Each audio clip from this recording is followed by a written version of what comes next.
Some movies are bad because the people involved didn't know what they were doing.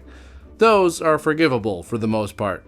But some movies are bad because the people involved knew exactly what they were doing.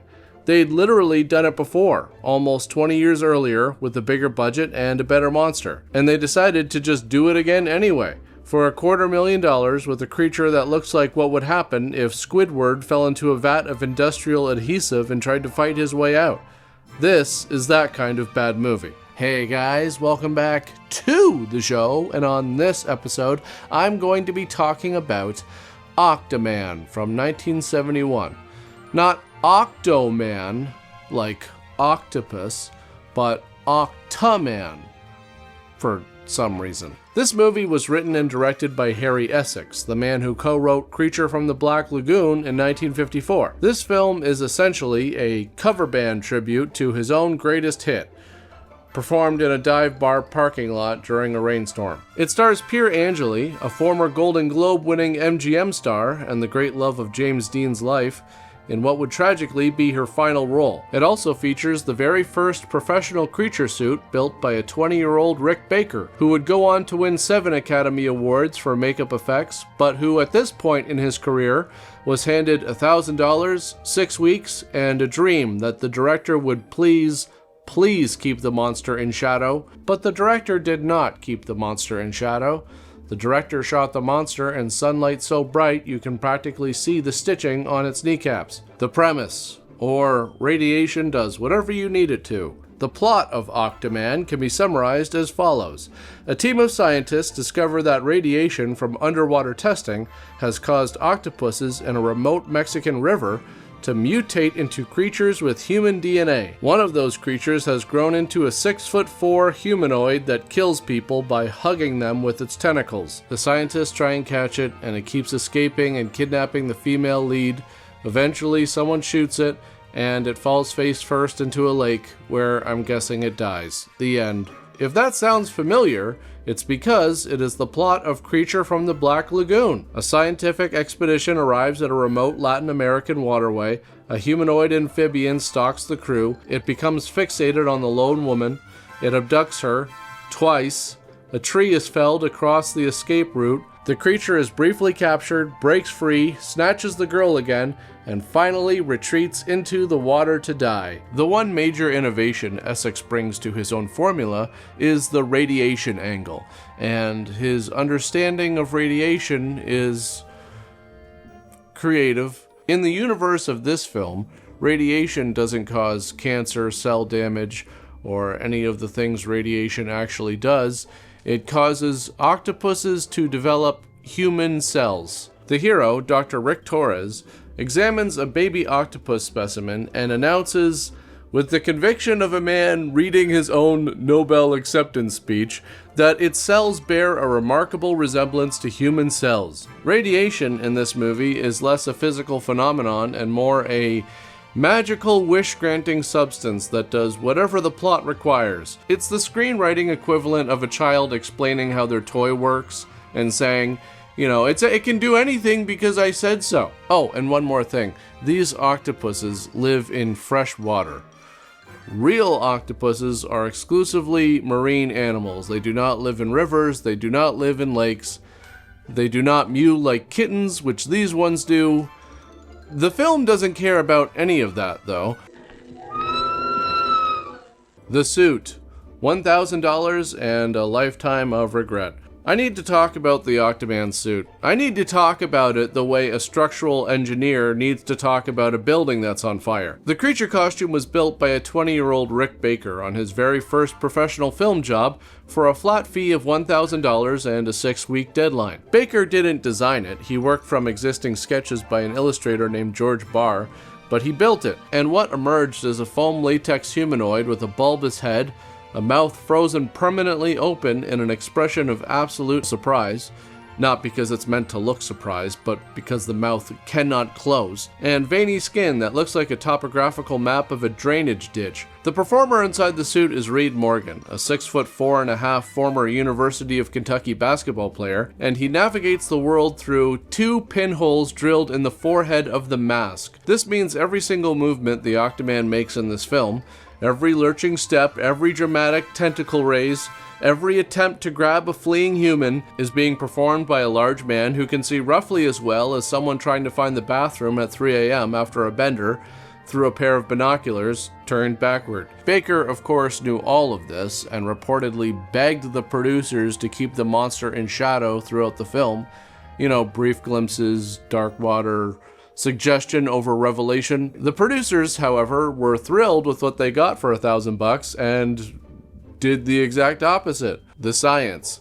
Harry Essex versus the laws of physics. Octaman is not a scientifically rigorous film. I understand this is like saying water is wet, but the movie's relationship with science is so aggressively adversarial that it deserves its own section. Okay, so there's a scene in this movie that involves the team trapping the Octaman inside a ring of fire. They pour gasoline in a circle, light it, and the creature is trapped. But then there's the explanation as to why it's working. The fire is burning up all the oxygen around the monster. Outdoors. There is no ceiling, there are no walls, they are standing in an open field in rural Mexico, surrounded by the entire atmosphere of planet Earth. The fire is like a foot tall, the people standing 6 feet away are breathing fine. But the Octaman, a creature who has gills and can breathe underwater, gasps, staggers, and passes out from oxygen deprivation because a small campfire is using up all the air. This is the scientific equivalent of saying, don't stand near that scented candle, it'll create a vacuum. It's not just wrong, it's wrong in a way that suggests Harry Essex once heard someone explaining how fire works and retained roughly 4% of the information. Okay, so early in the movie, Susan gazes into the eyes of one of the baby octopus specimens, and the camera lingers on this moment. Then later, when the Octaman is bearing down on her, she raises her hand and psychically commands it to stop, and it obeys. This power is used twice and explained 0 times. No character even acknowledges it. Seriously, no one even says, hey, Susan, what's going on there? How did you do that? No, it just simply exists as a fact of the universe that everyone has agreed to just not examine and ignore. Okay, so the film tells us the Octaman is a recent mutation, but the film also tells us that the Octaman is an ancient local legend that has been terrorizing the village for generations. These two explanations are completely incompatible. The movie is aware of this contradiction the same way a golden retriever is aware of quantum physics, which is to say, not at all. From my grandmother, I have heard about these strange creatures. With the señor's permission.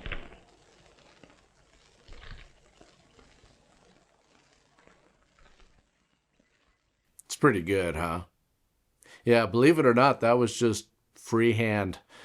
Yeah, I just sat down and started drawing, going based on the descriptions of everything that I've heard, and, well, I think the result speaks for itself. So, yeah, you can keep that, actually. Take it home as a souvenir. And also, I wanted to give you this as well.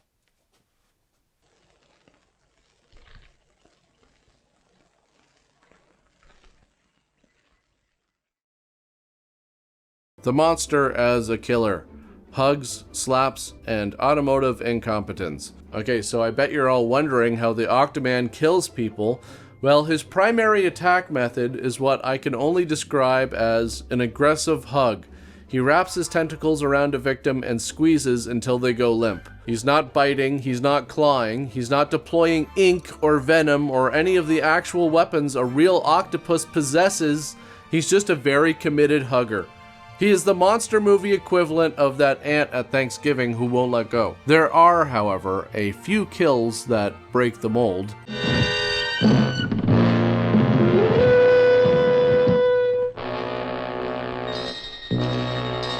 But the Octaman's most revealing failure involves the Winnebago. At one point, it attacks the RV but can't open the door because it has no fingers. It would be like someone trying to open a jar of pickles with oven mitts on. But then, in a later scene, the team opens the Winnebago door and the Octaman is already inside. The creature that couldn't open a door handle from the outside has somehow let himself in from somewhere. How? Through what mechanism? Did he pick the lock with the tentacle? Did he call AAA? The movie doesn't say. The Octaman is just there. Like a cat that's gotten into a room that you're sure you closed the door to. This is actually the one moment in this film that works as a genuine gag. Not intentionally, of course, because nothing in this movie is intentionally funny. But the idea of this floppy, dead-eyed monster just sitting inside of a Winnebago waiting for someone to come home is peak absurdist comedy. The pacing. Time is a flat circle of fire. Octaman is 79 minutes long, but it feels like 400. The film's pacing has a unique quality where scenes that should take 30 seconds take 5 minutes, and sequences that should build tension instead build a very strong case for checking your phone. The most egregious offender is a cave sequence near the end of the movie in which the team is sealed inside a cavern by a rock slide. They panic about air supply, which, to be fair, is consistent with the film's belief that oxygen is a finite resource that fires and rocks can deplete. Then they have a discussion, and then eventually they find a way out and emerge right back approximately where they started. The entire sequence, which consumes a significant chunk of the runtime, accomplishes nothing. They went in, crawled around for a while, and then came out in the same place. It's a narrative cul-de-sac. The plot donut. There's also just a lot of dumb stuff that happens. Like at one point they row a boat out to go fight the Octaman in its own element, which is a strategy so catastrophically stupid it deserves its own Geneva Convention clause. And there's another scene where they have the Octaman captured and simply throw a net over top of it, and then act shocked when it simply gets up and removes the net. The ending. A monster falls into a lake. Face first, of course. The climax of Octaman arrives with the dramatic force of someone gently placing a grocery bag down on the counter. That's kind of the best way I can describe it. You know, it just kind of happens. Like, it's a little exciting, but not really. You know, you're just like, oh, what's gonna happen here? And then it's like, oh, you know, baby carrots. The Octaman scoops up Susan for a second abduction, mirroring Creature from the Black Lagoon's second abduction, because, you know, Essex is still copying his own homework, answer for answer, and carries her towards the lake.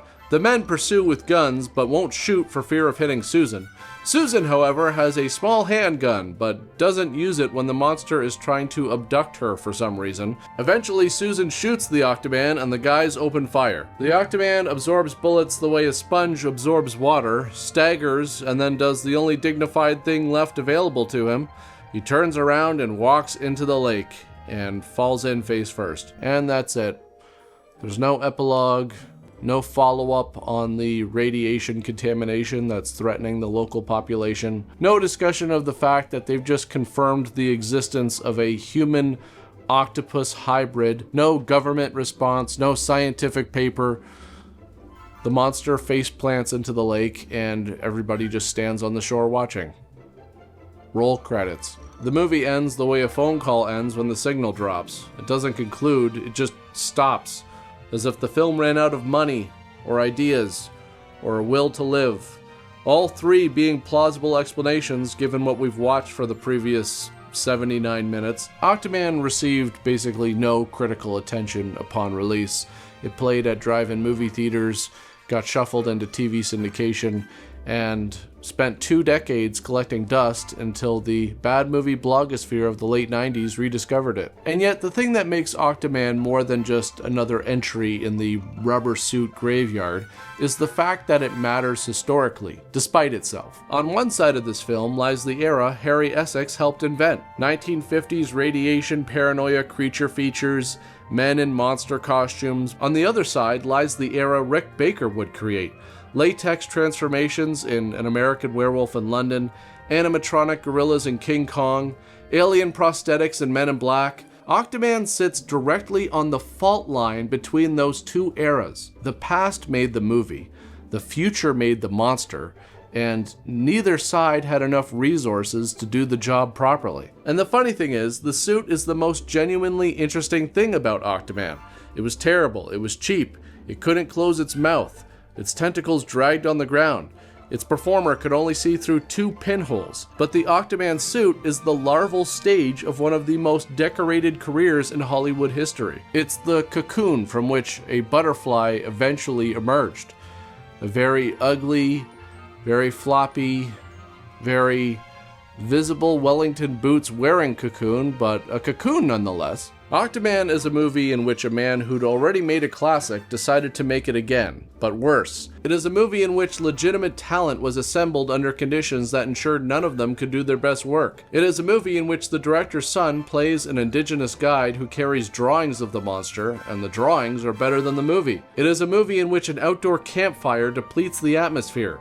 Psychic octopus powers are real, and the ultimate solution to a radioactive hybrid creature that threatens the future of human evolution is, let it just walk into a lake and forget about it. It is, in other words, a perfect specimen of its species, a rubber suit monster movie that arrived a decade too late, made by people who remembered the formula but forgot the magic, and preserved forever in the amber of bad movie notoriety, where it will remain for as long as anyone is bored enough or interested enough to press play. I want to thank all of my supporters on Buy Me a Coffee, Patreon, and my YouTube channel members. I want to thank all of you for tuning in, but that's pretty much it for this one, and I'll see you all next time. Has caused octopuses, is it octopuses or octopi? Octopuses, the standard preferred English plural. Octopi, commonly used but technically incorrect. It stems from the mistaken assumption that octopus is a Latin word, which would take an I plural rather than Greek. Most dictionaries now accept it due to popular use. Octopodes, the grammatically correct plural, if you follow the word's original Greek roots, pronounced octopodes. What? Octopodes. Octopodes? It is rarely used in everyday conversation. Well, I guess it all depends on who you're talking to.